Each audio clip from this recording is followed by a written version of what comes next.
کبھی کبھی سوچتا ہوں جب لوگ مجھے بتاتے ہیں کہ ہم نے یہ عمل کیا فلاں کو فائدہ ہوا، آپ کا یہ ٹوٹکا سنا تھا اس کو دیا اس کو یہ نفع ہوا، اس کی یہ تکلیف دور ہو گئی، اس کا یہ مسئلہ حل ہو گیا۔ آج مجھے ایک صاحب نے خط دیا، آج سے رکھ دیا، خط میں تھا کہ بچے کو بدن پہ ایک دم نیلے داغ پڑ گئے، نیل پڑ گئے۔ اس کو ڈاکٹر کے پاس لے کر گئے، جو ڈاکٹر نے دیکھا تو اس نے کہا یہ ایک ایسی بیماری ہے جس کا دنیا میں علاج نہیں ہے، فوراً فلاں ڈاکٹر کے پاس جائیں۔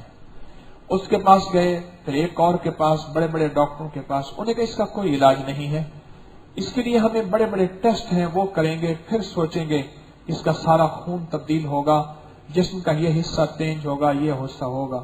یعنی ہمارے پاؤں کے تلے زمین نکل گئی، ہم پریشان ہو گئے۔ اسی وقت سورۃ المومنون کی آخری 4 آیات کون سی؟ افحسبتم انما خلقناکم، جس کے بارے میں مضبوط روایت اور حدیث ہے۔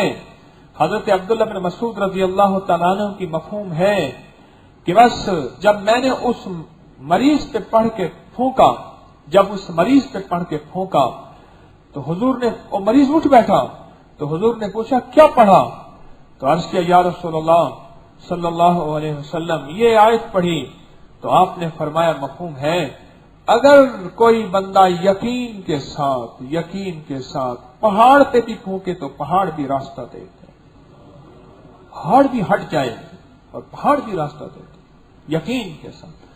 اور کہنے لگا ہماری زندگی میں ہم نے یہ وظیفہ بہت پڑھا تھا، پر زندگی میں جس یقین کے ساتھ اس بچے کے مسئلے پہ پڑھا نا آج تک نہیں پڑھا۔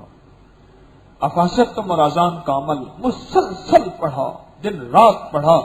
اب انہوں نے ٹیسٹ کی رپورٹیں بھیجی تھیں، وہ آنی ہے اور فیصلہ ہونا ہے، اور فیصلہ یہ ہوا کہ بچی کو کچھ نہیں ہے، کوئی ایسی خطرناک بیماری نہیں، لیکن یہ نیلی جو ہے نیل پھر بھی پڑ رہے،